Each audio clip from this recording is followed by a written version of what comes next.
Welcome to the Truth and Justice Show here on Virgin Most Powerful Radio. Put your seatbelt on. We got some great topics to talk about. Number one, we're going to be talking about a beautiful speaker, Jason Everett, talking about his son's miraculous healing from cancer. Great story. Also, a Minnesota diocese giving ad Orientam, meaning worship facing the altar, a shot. Also, this just took place yesterday in the liturgy regarding Pope Leo the 14th's first consistory, where 180 bishops are there, cardinals, I should say, and they decided not to talk on the liturgy. We'll talk about what the priorities are.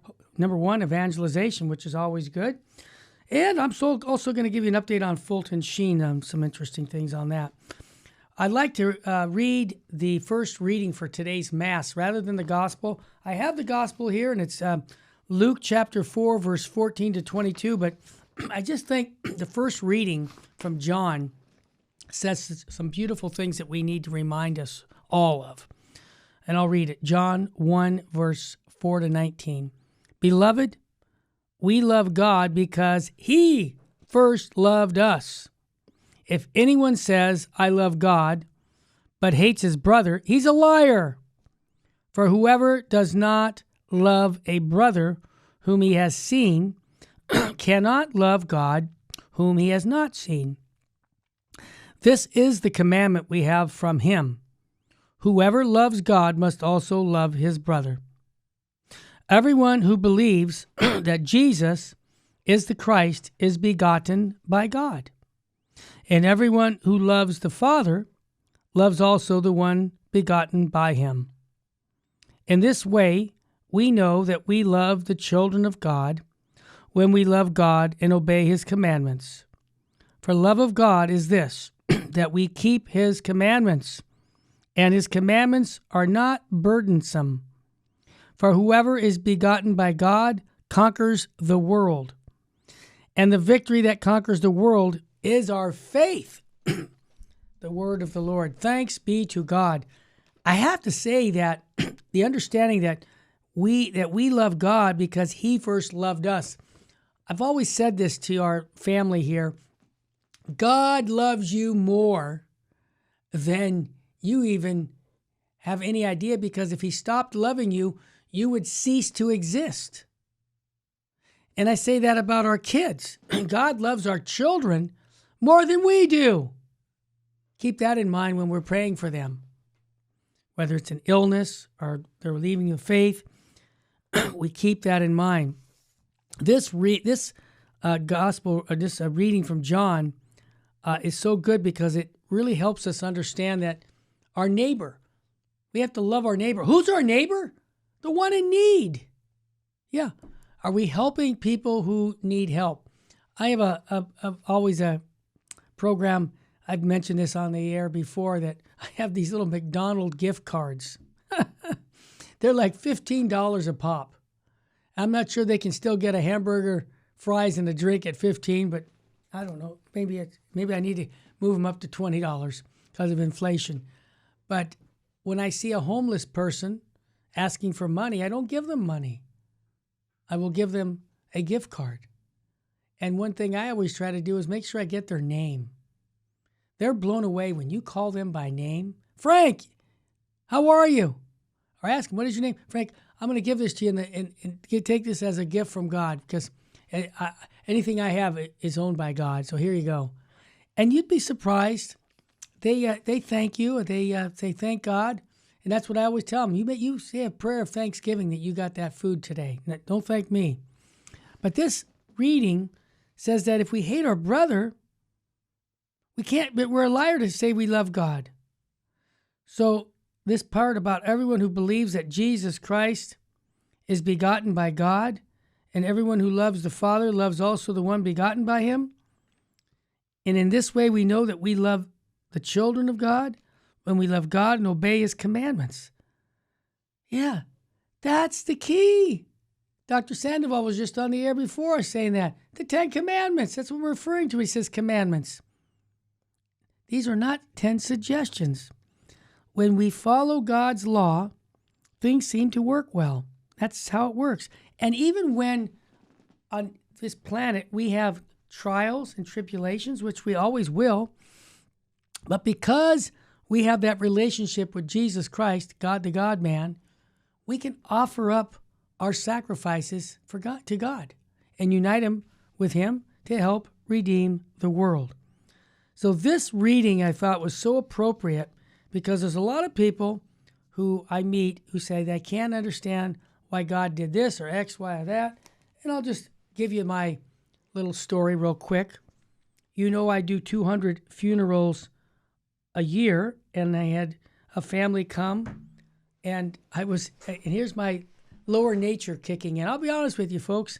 I had a 10 o'clock meeting, and they didn't come until about 1 o'clock because they got lost. And it was an elderly lady, so I had to have some compassion. I had to go find her out on the road and wave her down to get her to the church. So I met her and her sister. Her other sister had died, and they wanted a funeral at our chapel. Well, while I'm there, chatting with them and saying you need to get a mass and rosary and get all that in order, they say, well, the nephew or the son of the woman who died wants to come see the church. I said, okay, well, let me go grab a burrito. I got it. Well, what do I see when I'm eating my lunch in the car? This man walking up and down near the church. And I said, excuse me, you want to go into the church? Yeah. I want to pray. I said, absolutely. Come on, I'll open it up for you. So he's praying in there for about 30 minutes while I'm discussing funeral arrangements. That gets done. Now I'm ready to go and, take off to go pick up my grandson from school. And the man says, can I tell you something? He's tearing up. I said, yeah, it's a beautiful church, right? No, I'm thinking, what? I didn't say that, but I'm thinking he's going to tell me how beautiful this church is. He says, no, my wife died on the 18th of December. I have 2 little kids, 5 and 3, and I just can't understand why God would do this. She died of a rare cancer disease. And so I sat there and loved him with the truth of the gospel. And this man was on fire. I could tell. He knows how to pray. And I said, well, sometimes we never know about these things until we get to heaven ourselves. So I would just say, ask your wife, have these masses offered for him. He's going to do that. And ask your wife for help from heaven. But continue to pray for her by masses and sacrifices, and ask the kids to do that. So anyhow, why do I bring this up? Because this is that gospel or that reading from John that says we got to love our neighbor. And the very fact that God had that lady show up 3 hours late, I would have never met that man who was in dire need to pray and to meet somebody. So the point I'm making is ask every day, God, what do you want me to do today? Who do you want me to meet and share the gospel with? I'm just your instrument. And that's why I bring this gospel, this reading from the Bible, 1 John, up, because when we realize that we're loved by God, we have an obligation to share that love with our neighbor. And I love what St. Thomas Aquinas says as his definition of love: will the good of the other. And that's what we do. We share our gospel with our friends and family. All right, Mr. Engineer, can you bring the smartest guy into the room, Archbishop Fulton J. Sheen? Yay, team. All right, full sheen ahead. This ties into that first reading from 1 John. Bishop Sheen talks about forgiving others. He says, we must forgive others, for on no other condition will our own sins be forgiven. In fact, it is almost a moral impossibility for God to forgive us unless we in turn forgive. Has he not said, blessed are the merciful, for they shall obtain mercy? Forgive, and you shall be forgiven. Give, and it shall be given unto you. For with the same measure that you shall meet with hell, it shall be measured to you again.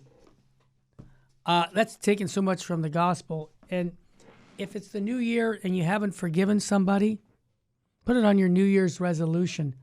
I'm going to go forgive my brother or my neighbor for whatever he did. And you'll see the hidden power of forgiveness. And over the years with Lighthouse that I started many years ago, one of the most popular recordings that we stuck in 8,000 parishes, they're still around, a CD called The Hidden Power of Kindness by Deacon Bob McDonald.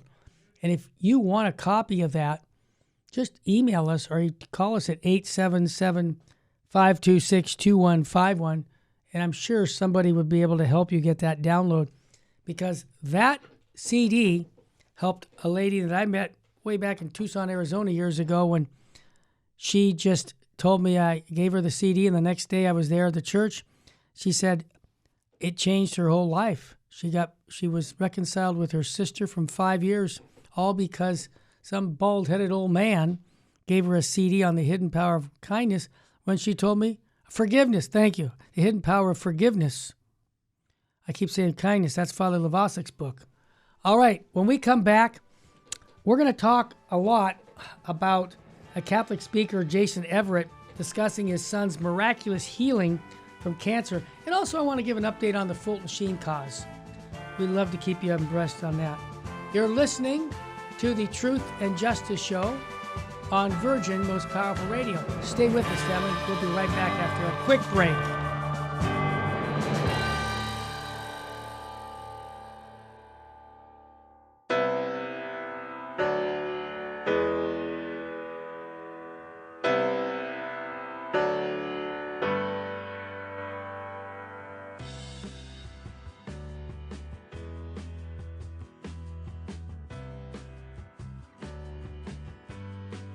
In 1 Corinthians 13:13, St. Paul says, "So there abide faith, hope, and love, these three." According to St. Ignatius of Antioch, faith is the beginning and love is the end. And God is the two of them brought into unity. Then comes everything else that makes up a Christian. May God grant that we may attain all the virtues that make for authentic followers of His Son.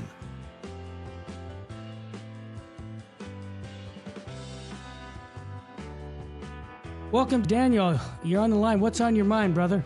Hi, I just wanted to share a testimony about Virgin Most Powerful Radio.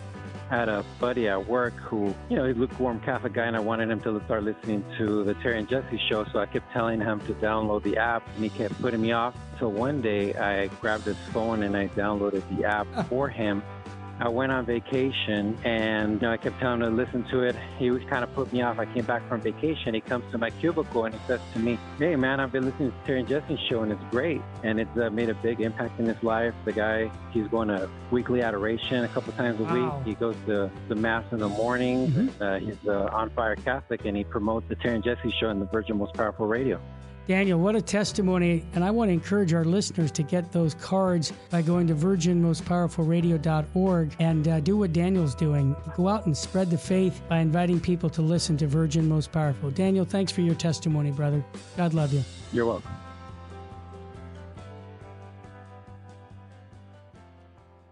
Terry Barber here at Virgin Most Powerful Radio. I'm encouraging people to support realestateforlife.org. They'll have a pro-life agent for you.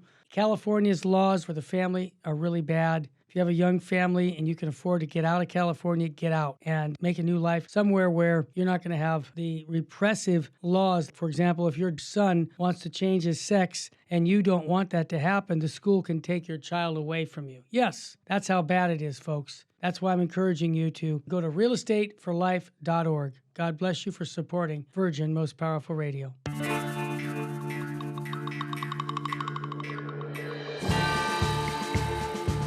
Welcome back to the Truth and Justice Show here on Virgin Most Powerful Radio.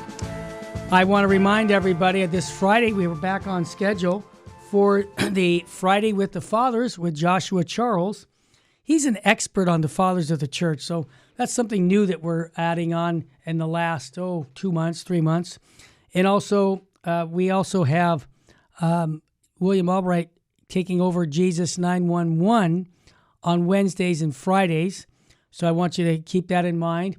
And I wanted to kind of share just a few minutes with you about the vision for VMPR, Virgin Most Powerful Radio. We are trying to get more focused on catechesis and following the good example of Archbishop Fulton Sheen. As you probably know, 7 years ago, Bishop Sheen passed away in 1979. I went to his funeral and was interviewed on national television. I said, we need to put him back on radio and television. He was a great communicator for the faith, and for over those 47 years, I've been promoting Bishop Sheen, his Life is Worth Living convert course. We have it on our website if you ever want to listen, where my engineer, myself, and my wife tied Bishop Sheen's Life is Worth Living, his convert course from 1965 to the Catechism of the Catholic Church of 1992. So this is valuable because so many people don't know the faith. And so we're retooling to try and continue to keep the legacy of Fulton Sheen. Now, we have distributed hundreds of thousands of Fulton Sheen recordings over those 45 years, probably 500,000 through Lighthouse and through St. Joseph Communications. And I think we're pushing for the beatification pretty hard over those years. And we're going to continue. We have a statue coming in about 2 weeks, coming from Vietnam, a marble 6-foot statue of Archbishop Sheen. Wait till you see that. We have the local bishop blessing it for us. Now, why do I say this? Because this is the direction of Virgin Most Powerful Radio. You've got a lot of ministries pointing about all the problems in the church. And there are problems. We talk sometimes about them. But you get a lot of, you can get clicks and all that. I'm not into that. What I'm into is helping you as your physical fitness trainer get you to heaven. And who's the model? The guy behind me, Archbishop Fulton Sheen. And if you think that's important, which I do, I think he's key to the renewal of the entire church. He's like a John Henry Newman of the 19th century, except it's the 20th century. Yep, that's Bishop Fulton J. Sheen. And that's why I tell people, if you want to support us, that's the work we're doing for 48 years. Or how many is that? 47. I guess that's 47 years. I can't do my math. Almost 50 years of promoting Fulton Sheen. And this is what we want to do, is teach people the faith. So I wanted to just reaffirm our direction for Virgin Most Powerful Radio is going to go into sharing the faith. And it's interesting. I wrote a book called How to Share Your Faith with Anyone many decades ago for Ignatius Press. We still have it here. And I'm going to be funny to tell you that the 180 cardinals in Rome said the first subject we want to talk about is evangelization. I love it when I heard him say that. So we'll talk more about that. But that's the direction we want to go in. Evangelization. Yes, there's problems in the church, but you know what? We need to share the gospel with people, whoever will listen, and people are starving for the truth of the Catholic faith. Okay. My friend, Jason Everett, I've been many trips with him on airplanes because we've spoken at different events over the years. Good.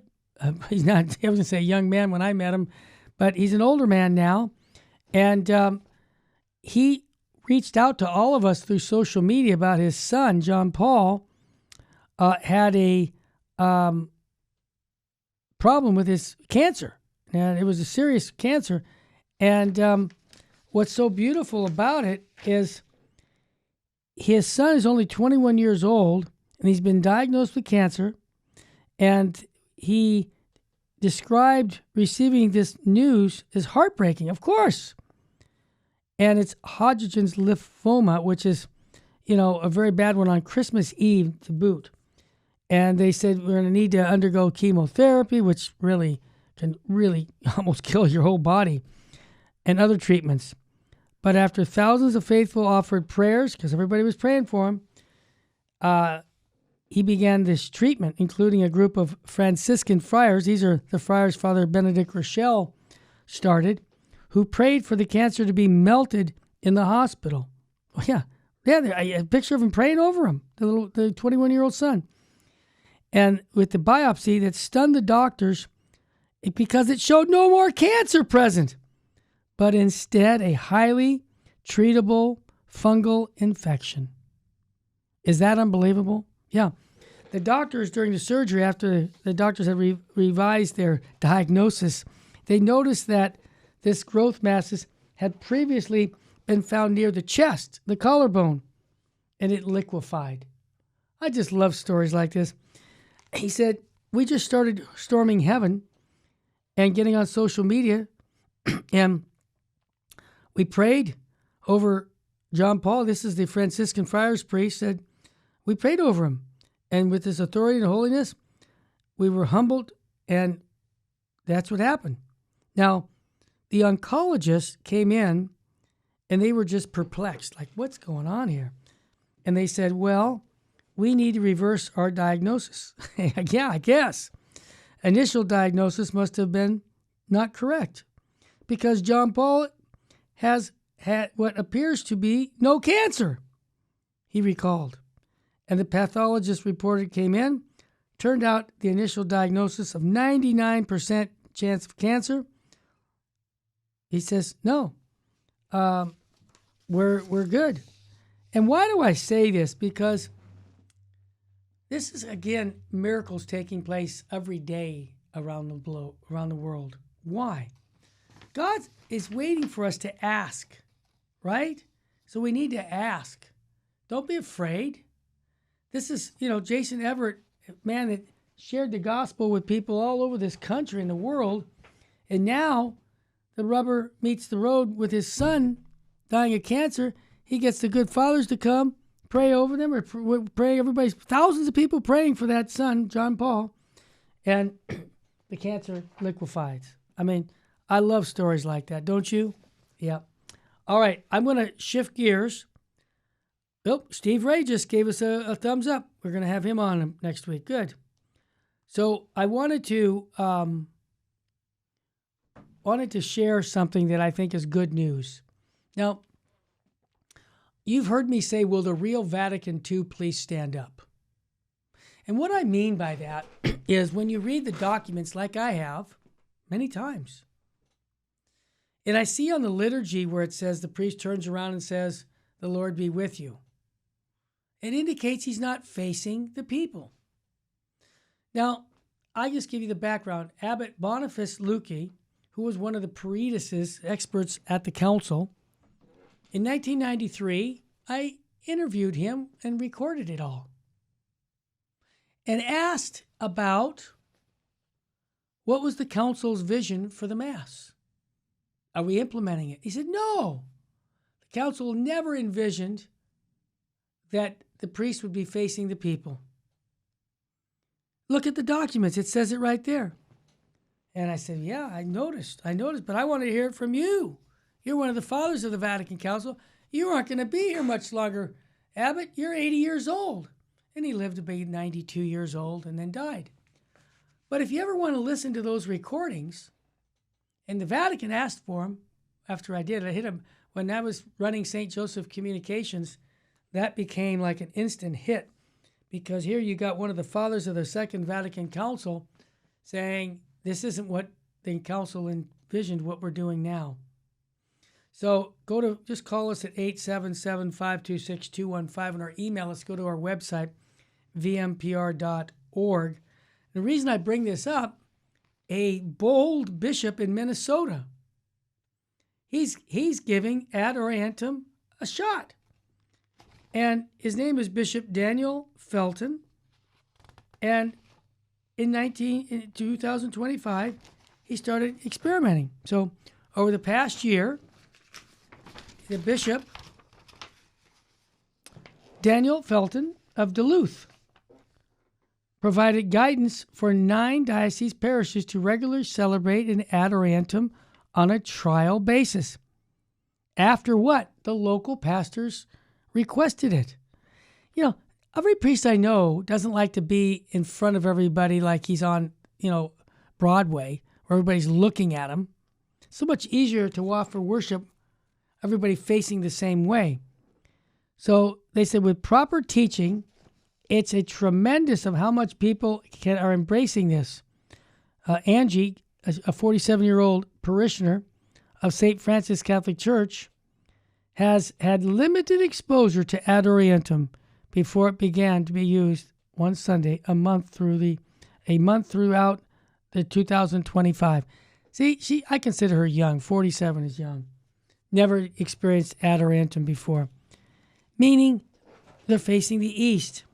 The posture involves both priest and lay faithful facing the same direction, especially during the Eucharistic consecration, as Orientam emphasizes that all the faithful, through the mediation of the priest, who acts in the person of Jesus Christ, participates in Jesus' sacrificial offering to the Father. And it was the norm before the reforms of the Second Vatican Council.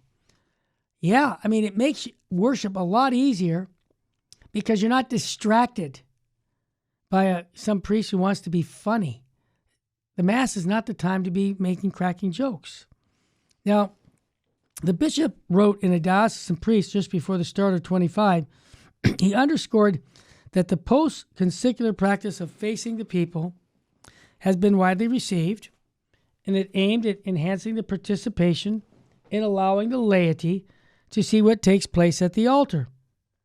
At the same time, the bishop acknowledged that some Catholics, I'm one of them, believe that celebrating Mass facing the people has resulted in a loss of a certain sense of the transcendence, which they maintain is better conveyed with Orientam. Yeah, because you don't distract me. I'm worshiping God, not the priest.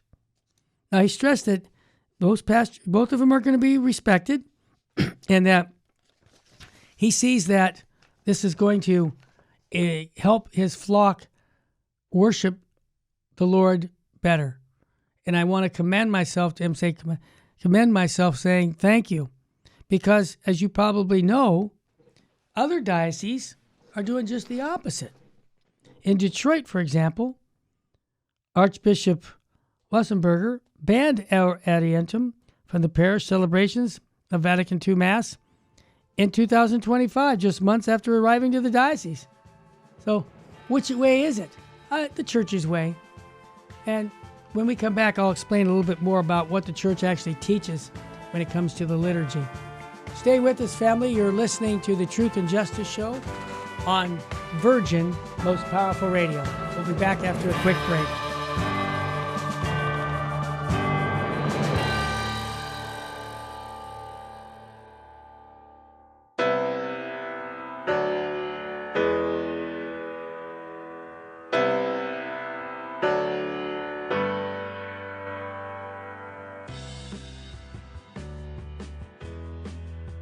Hey, Terry Rodriguez. I'm a monthly donor here in Phoenix, Arizona. Retired Phoenix cop. And I've met Jesse before. And I just want to tell you, you guys were on fire yesterday on the Terry and Jesse show. You guys are on fire. Went to bed thinking, man, what an unwinnable war. But when I got up, I listened to you guys. You know, you guys are doing good work, man. You're doing God's work, and keep doing it. I know it gets exhausting sometimes, but there's people out here that really need the inspiration and evangelization that you guys are giving us. So my best to you. And I'm Eddie Rodriguez. I'm a monthly donor and proud of it.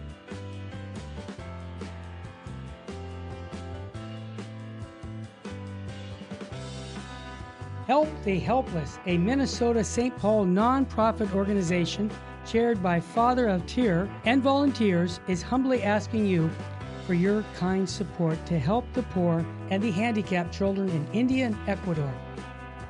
Through financial support from the Help of the Helpless benefactors, the children are provided with clothing, food, education, shelter, and the teachings of the Catholic Church. The mission is to help children thrive and become self-sufficient young adults leading productive lives. We also provide aid to poor families in Ecuador with food baskets, medicines, medical assistance, and help with funeral needs for the deceased.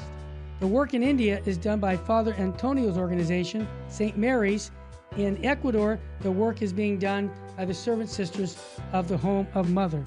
You can call us at 877-762-8857. To learn more, please visit our website, www.helpthehelpless.org. God bless you. Terry Barber here at Virgin Most Powerful Radio. I'm encouraging people to support realestateforlife.org. They'll have a pro-life agent for you. California's laws for the family are really bad. If you have a young family and you can afford to get out of California, get out and make a new life somewhere where you're not going to have the repressive laws. For example, if your son wants to change his sex and you don't want that to happen, the school can take your child away from you. Yes, that's how bad it is, folks. That's why I'm encouraging you to go to realestateforlife.org. God bless you for supporting Virgin Most Powerful Radio.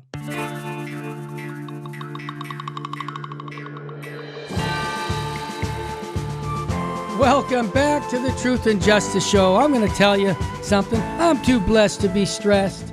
I'm too anointed to be disappointed. And if hope was money, I'd be a billionaire because my hope is in Jesus Christ.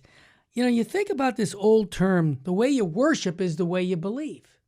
So worship is really important to get it right. And I'm so glad that Pope Leo backed up lay people when they asked the Holy Father, is it okay to do ad Orientam masses in Latin? He said, of course. Now, someone needs to give an update to the bishop here. His name, are you ready for this? His in Detroit, Michigan, Bishop Edward Wassenberger banned ad Orientam from the parish celebrations back in June of 2025. Just months before he just arrived. Similarly, he leaked a 2025 memo from Bishop Michael Martin, leader of the Diocese of Charlotte, expressed a desire to ban ad Orientam from the Novus Ordo masses, though the measure had not yet been implemented. Now, both of those bishops are going against what the Holy Father said you can do. So it just seems ironic that we lay people have to tell the bishop, have you talked to the Pope lately? Because he just said just the opposite. So I don't think I'm going to go with you on this one. So anyhow, we've been able to see that the bishop who's got ad Orientam, he's already seen the value of the people praying better at Mass when they're not distracted by the priest. I might add the priest prays better too. Many of my priests tell me that every time. And it's a legitimate way in which we are able to connect with God, said Father Jacob. Now, he is the parochial vicar at St. Francis, and regarding, he said, this is really something that we're trying to help our flock better worship with God. And he's in his 37 years old. He's a young priest. And I noticed something, and you'll notice it. Most of the young priests are more traditional. This is why I might not see it because I'm an old man. But 10, 15 years from now, the church is going to be different. And like I say, with Fulton Sheen being beatified and canonized soon, I hope, this is going to be a springtime for the Catholic Church, a real springtime. So I hope that ad Orientam helps you understand why it's important to be facing altogether east, and we don't have the distractions that sometimes priests don't realize it, but they are sometimes a distraction if they want to start making the Mass all about themselves. It's about Jesus Christ. All right, this kind of ties right into the next topic because it is the same topic. We've been praying. I asked you all to pray for the Holy Father and the 180 cardinals that are working out a synodality. No, they have a consistory. What this is just to give the background, traditionally, after the council, the Holy Father would call his cardinals for specific reasons of the needs of the church. Now, Pope Francis did it one time and never did it again because I don't think he liked the results. Because you get the bishops, these cardinals are supposed to be giving advice to the Holy Father. And I'm glad that Pope Leo is doing this because I think you need to have the worldwide church look at issues not just from one perspective. So the cardinals were going to be, what topics? The cardinals chose evangelization and synodality as the key topics, and this was disappointing to those who expected the liturgy to be the central theme, especially after these restrictions of the traditional Latin Mass, TLM. And But the Holy Father added that due to time constraints, and he said in order to encourage genuinely in-depth analysis, only two of them will be able to discuss specifically. So originally the liturgy was going to be part of it, but wait till you hear what the Holy Father said, because he made the point, and the liturgy is evangelization, of course, but I'll get to that later. The cardinals of them were asked to make clear which two of the four they would want to be specifically debated, and according to a Vatican spokesman, a large majority decided the topics would be evangelization and the church's mission activity, and also on synodality. Now, Bruno, the man, said he told reporters at a press briefing Wednesday, where, you got 170 cardinals taking part. Think about this. Visualize 20 separate groups, okay? 20, which then they were divided into two blocks. 11 groups consisted of cardinals in Rome, including curial cardinals and those who have concluded their service and are no longer eligible to be voting on the next pope. In other words, retired cardinals, just many of the ones that we know. The remaining 9 groups were cardinals, electors of local churches, archbishops, bishops of the diocese, cardinal electors who are nuncios. So he said there, for the reason of time, the cardinal secretary of the second block had the job of reporting back the decisions of the cardinals. They only had 3 minutes to explain the work done within the group. Now, here's the kicker. A popular Italian traditional website wrote on January 7th that, they were disappointed because they were hoping that they would talk about the liturgy. Well, I said at the beginning of this segment, the way you worship is the way you believe. But hang on, the Holy Father's going to make a comment. So, speaking to journalists, Bruni tried to offer some reassurance. The other 2 themes will still be addressed. Okay, yeah, in some way. Because here's this point that I made. The mission does not exclude liturgy. Yeah, you're not kidding, it doesn't. He said, on the contrary, in many ways, it does not mean exclusion. It means that we will still be addressing within the others or in some other way. And then the Pope jumped in. Pope Leo said this. As the Pope has said, and he's noted in both his opening and closing speeches on Wednesday, the theme cannot be separated from each other, because in mission and evangelization, there is liturgy. So there you have it. We need to be praying for our leaders in our church, because the fruit of this will go back to the Holy Father, and then he will make big decisions. Now, I still would love to see the restrictions on the TLM Mass, the Mass I don't even go to. But I see the fruit of people going to that Mass and packed churches. There's no reason we can't have something that was holy 50 years ago. It's still holy. And somebody made a good suggestion to kind of make it like an ordinariate, like the Anglican ordinariate, where you have there's 22 rites in the church. Why not just let the Tridentine Mass be with a bishop who's in union with the vicar of Christ, the Pope, kind of like the Fraternity of St. Peter?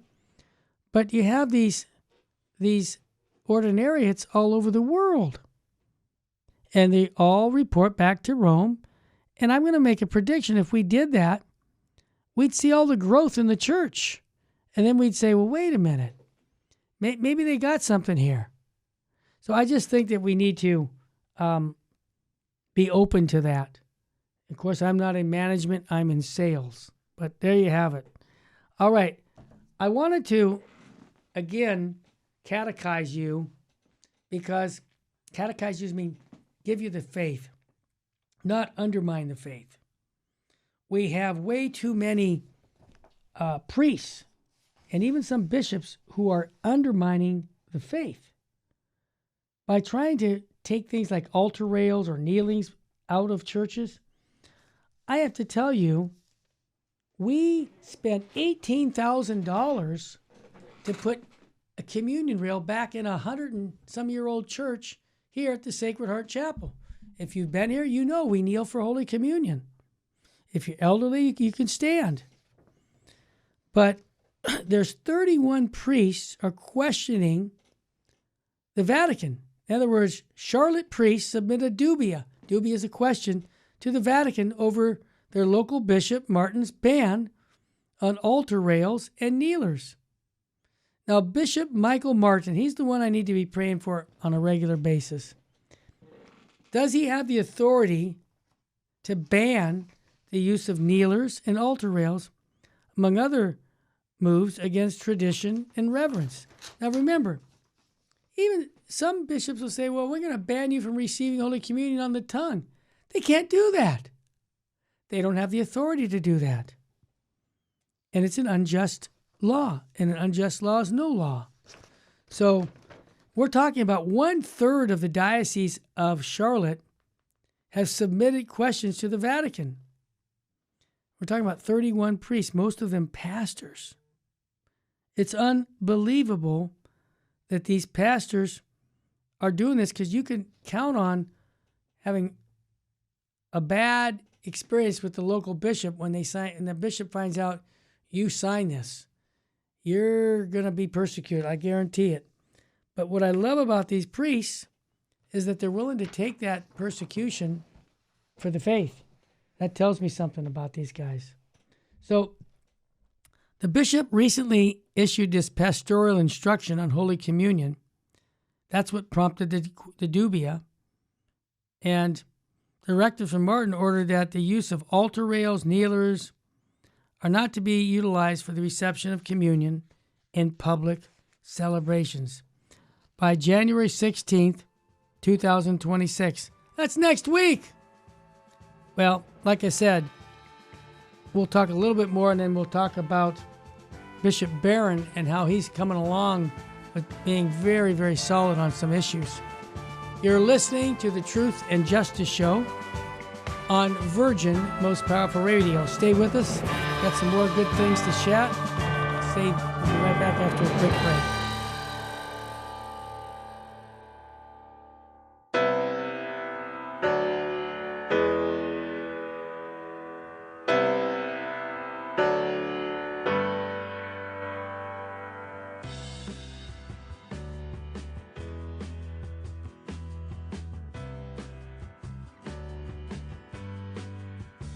Here's a great way to support Virgin Most Powerful Radio. You have an old car you want to get rid of, motorcycle, RV, or boat? Simply call 855-500-7433, and when they sell that vehicle, a portion of that money comes right back to support Virgin Most Powerful Radio. It's an easy way to do it. I want to thank you for it. Call 855-500-7433. God love you and your family.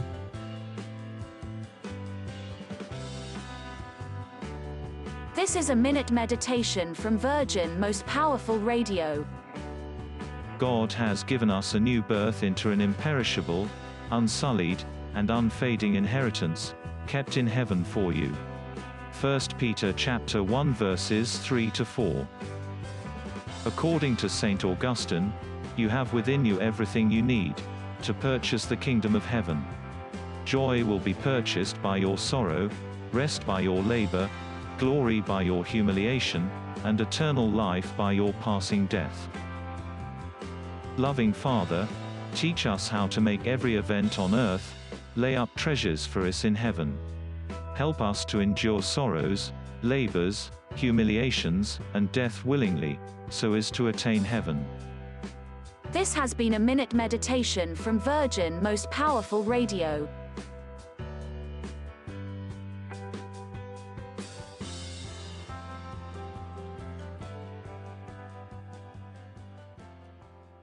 Terry Barber here at Virgin Most Powerful Radio. I'm encouraging people to support realestateforlife.org. They'll have a pro-life agent for you. California's laws for the family are really bad. If you have a young family and you can afford to get out of California, get out and make a new life somewhere where you're not going to have the repressive laws. For example, if your son wants to change his sex and you don't want that to happen, the school can take your child away from you. Yes, that's how bad it is, folks. That's why I'm encouraging you to go to realestateforlife.org. God bless you for supporting Virgin Most Powerful Radio.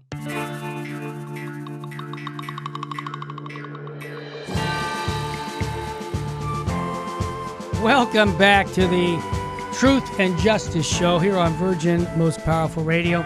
Wanted to remind you, if you're going to buy or sell a house, if you go to Real Estate for Life, these are pro-life agents that are willing to give part of their commission that they get when you buy or sell a house back to VMPR, to Virgin Most Powerful Radio. And you can go to vmpr.org. Just mention you want to support Virgin Most Powerful Radio, and I'm on the honor systems with them. I'm sure they'll do that. Okay, also, the Spiritual Warfare Conference coming up March 20th and 21st, 2026, Pacific Palms Resort Area. We've got Father Chad Ripperger coming. We got Kyle Clement. We got Dr. Dan Snyder and Jess Romero. Now, every time Father Chad Ripperger comes, we sell out. We haven't missed yet. So I'm going to make a suggestion. If you were there 2 years ago in Pomona, remember the church was packed. We had to turn people away. Well, now we got a little bigger venue. And the bigger venue should help us because we can get up to 1,000 people in the convention center. The way to register for this conference is go to vmpr.org, Virgin Most Powerful Radio, under events. Click on that. Whether you can come in person, that's great. If you can't, get the streaming rights, because what you'll do is you'll get rights to watch it, and then you own the recordings. You can share it with your friends and family for years to come. This is really important that we take advantage of Father Chad Ripperger's trip out here, because he is the #1 exorcist in America, and I think everybody knows it. If you've seen any of his YouTube channel videos, you'll know that he's the real deal. So you can call 877-526-2151 if you wanted to register right on the phone, or just go to vmpr.org under events and sign up for it that way. I hope that I'm the MC this year, so I'm hoping to see you, or at least you can get the streaming rights on those recordings. All right, shifting gears. Bishop Robert Barron criticizes synodality and the spirit of Vatican II in a new statement. I've been saying that, but it's so refreshing. I'm not in management. I'm in sales. He's in management. So for Bishop Barron, who I've known, he was here in L.A., and I met him at airports over the years as a father before he was a bishop. Great guy. Bishop Barron cautioned that turning synodality into an ongoing state of the church risks an endless suspense and undermines her essential mission of worship and evangelization. Now, I don't agree 100% on things he's done, obviously, but I see a big improvement, and he is basically making strong statements. This was on January 6th. He is the bishop of Winona, Rochester in southern Minnesota. He said, I understand that one of the topics under consideration with the cardinals is synodality. I'm speaking as a bishop who was at the elected delegate to both rounds of the Senate and synodality in Rome, who has just presided over the local Senate in my own diocese. Senates are good and useful tools for the determination of practical pastoral strategies. They're like strategic planning, right? But then they oughtn't be the forms for debate regarding doctrine. That's exactly right, Bishop. He started putting in doctrine like women's ordination or all these other issues that were touching on doctrine, and that's where we got the problem. So he said, when settled teachings become the subject for the synodal determination, the church devolves into relativism, yes, and self-doubt, as clearly evident in the synodal way in Germany. That's the example. You want to have an Anglican church and a Catholic church? Do the synodal approach. Let's vote on it. Majority rules. No. Barron, he criticized the spirit of Vatican II, and a term used by progressives in the church to advocate false teachings and doctrine. That's what they always say. In the spirit of Vatican II, let's do X, Y, and Z. No! Whenever you hear that term, the spirit of Vatican II, run! Because whoever's saying that, they usually just want to have their own message of their own personal opinion on things. So it was precisely this perplexing of Vatican II that led to so much problems in the years to come after the council. So if we must continue with synodality, let it be dedicated to the consideration of practical means by which the church can more effectively do its work, worshiping God, evangelizing, and serving the poor. And let's not be defining and permanent features of the church's life, lest we lose the church. While the Catholic Church has always held meetings like this, the bishops and other clergy to discuss addressing matters of faith and morals, the church government term synodality was popularized by Pope Francis. And as you know, Cardinal Zen said that it's such a vague term to use to undermine the church doctrine, especially on matters relating to its teaching on sexuality. That's for sure. You have that James Martin character, and trying to get the idea that same-sex attraction is okay, and you can have a man and a man get married. No! And this ties me into what I want to leave you on, and that is evangelization. How to share your faith with anyone. I'm glad that the cardinals, 170 cardinals, said, we need to get back to evangelization. Hey, I don't want to talk about recycling this plastic bottle I'm drinking. Let the government talk about that. Let the church talk about the salvation of souls. Let's get back in our lane. That's what I hear the cardinals saying. Let's evangelize. So I wrote this book. It's a practical manual for Catholic evangelization. And Dr. Scott Hahn wrote my introduction. And, I've got people like Steve Ray saying,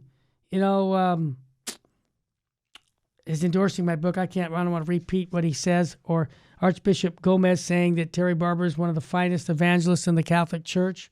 That's my own Archbishop in L.A. I got endorsements from Carl Keating and others from Catholic Answers. I'm just convinced that the statement from St. John Henry Newman said, God's created you, me, to do some definitive service, that he has committed some work to me, which he hasn't committed to another. That's the point. We all have our mission, like yesterday with those people coming for the funerals. The man that his wife died of cancer. I was there because God wanted me there. And this is what I want to focus on with evangelization for the Virgin Most Powerful Radio. That's why we call it the Truth and Justice Show, because truth and justice go together. And evangelization is right in that. And we have a statement that says, life is short, eternity is forever. Can you imagine if the Catholic Church was evangelizing the way it should? Right now, for every convert that comes into the Catholic Church, are you ready? Drum roll, it's terrible. 8 people leave the church in America. Now, that equation should be reversed. For every 1 person leaving the church, 8 people come in. You can't keep doing that and have a church. We have to wake up and smell the coffee. Say, wait a minute.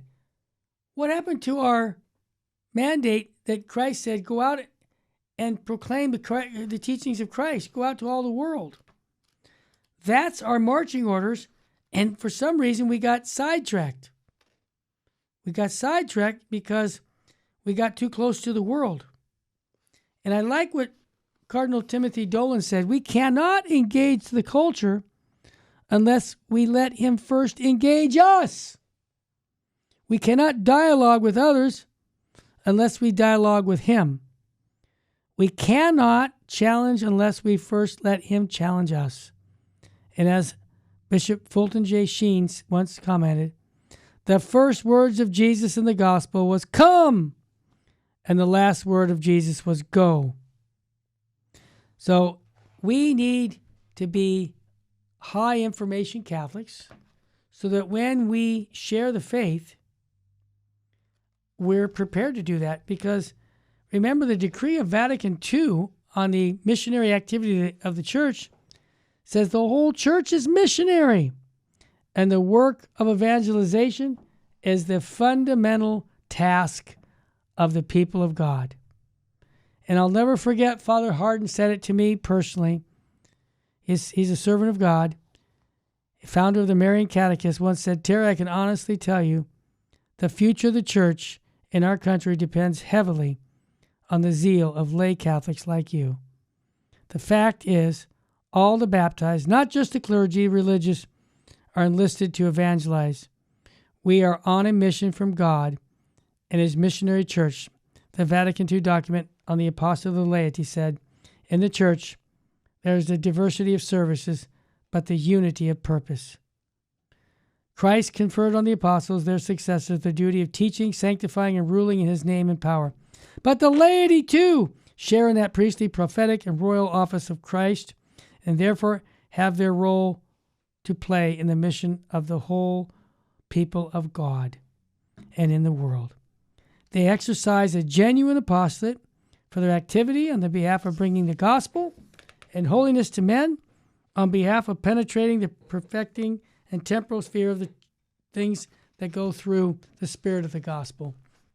In that way, their temporal activity can be openly bearing witness to Christ and promote the salvation of men, since it is proper to the layman's state in life for him to spend his days in the midst of the world and the secular transactions. He's called by God to burn with the Spirit of Christ and to exercise his apostolate in a world as a kind of leaven.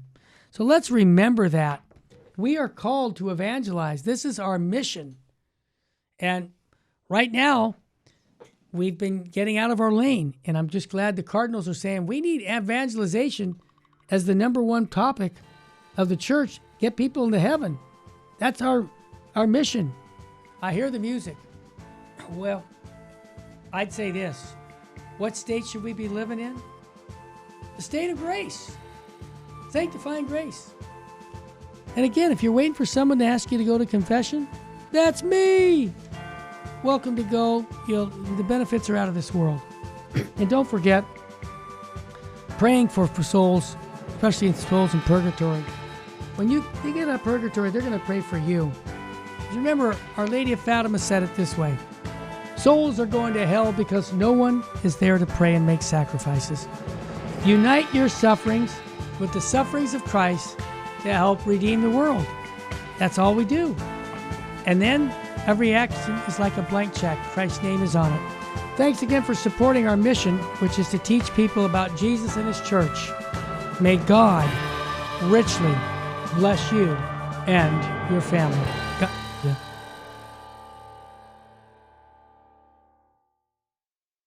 Saint Faustina's Prayer for Priests. O my Jesus, I beg thee on behalf of the whole Church, grant it love and the light of thy Spirit, and give power to the words of priests, so that hardened hearts might be brought to repentance and return to thee, O Lord. Lord, give us holy priests. Thou thyself maintain them in holiness. O divine and great High Priest, may the power of thy mercy accompany them everywhere, and protect them from the devil's traps and snares, which are continually being set for the souls of priests. May the power of thy mercy, O Lord, shatter and bring to naught all that might tarnish the sanctity of priests. For thou canst do all things. Amen. Virgin most powerful, pray for us.